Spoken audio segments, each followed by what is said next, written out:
Hello mga kanayon, pupunta tayo sa dragon fruit kung lahat ng bulaklak ay tutuloy, kung meron ng bunga. So, check natin. Yan. Halos lahat tumuloy yung napakaraming bulaklak nung last time na ipinakita ko sa inyo. Ang dami ng bunga. Tapos meron pa ulit papasunod. Ang dami. Ang ganda ng bulaklak. Halos lahat tumuloy. Ang dami. Hindi ko na mabilang kung ilang piraso yung bunga.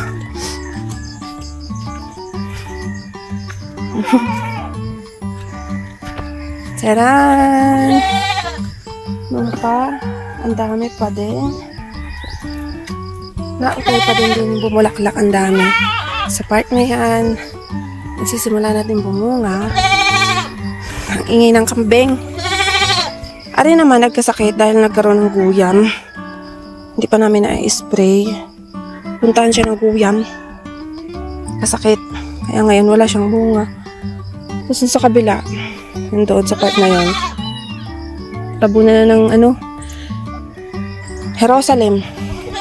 Yan ang mga kambing. Masarap ang kaldereta. Mga langka, bulok na. Yan. Wala nang natira. Kasi ang dami namang manonorok. Ayun. Tanim ko ang pipino. Kailangan ng balagan.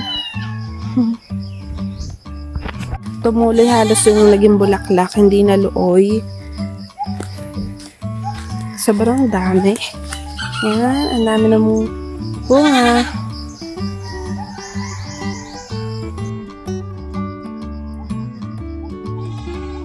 Bisitahin ko naman yung aking mga tanim na mais.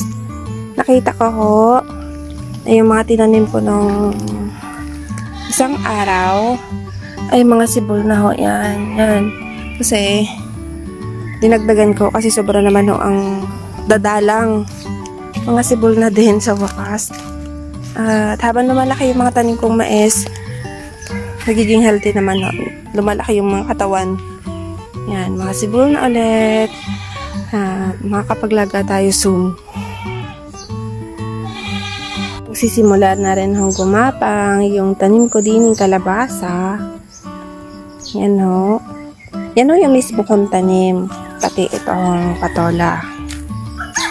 Kasi paborito ko din yung patola na lalagyan lang ng bawang at maraming paminta. Nilagyan ko pa nga ho yan ng ganito. Kasi naglalaro yung mga aso ay niyayasak.